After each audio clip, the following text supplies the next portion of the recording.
Hey Horse Nation, this is Amanda UH Ronin, your in-house out-of-shape equestrian, and I'm here to talk about week 7. We're over the halfway point towards my goal, which is a mud run on April 11th. I didn't check in for a while, one, because it was just kind of the same old, I'm still working out, I'm still drinking the smoothies, but I also took a full week off. If you watched the last video, I complained about joint pain in my lower back, and I kind of pinpointed that to my sacroiliac joint.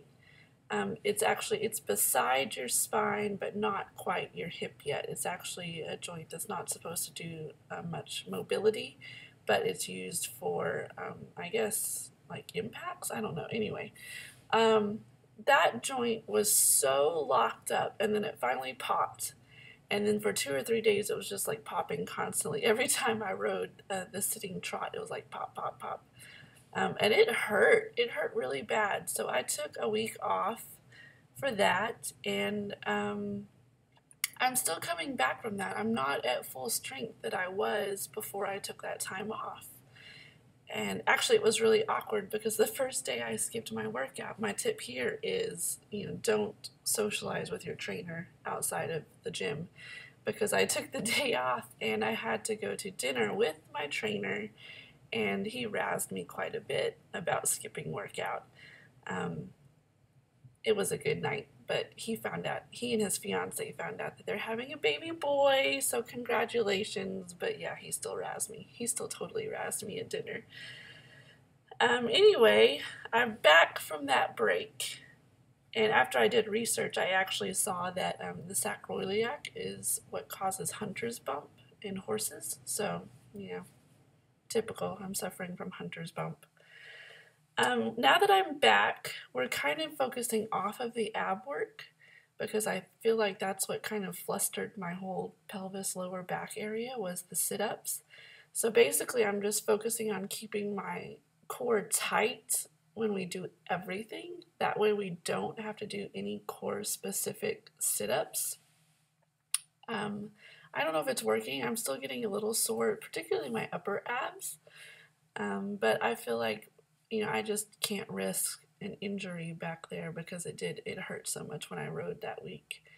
We started doing arms, which I was a little worried about working out because I have a torn rotator cuff in this right shoulder.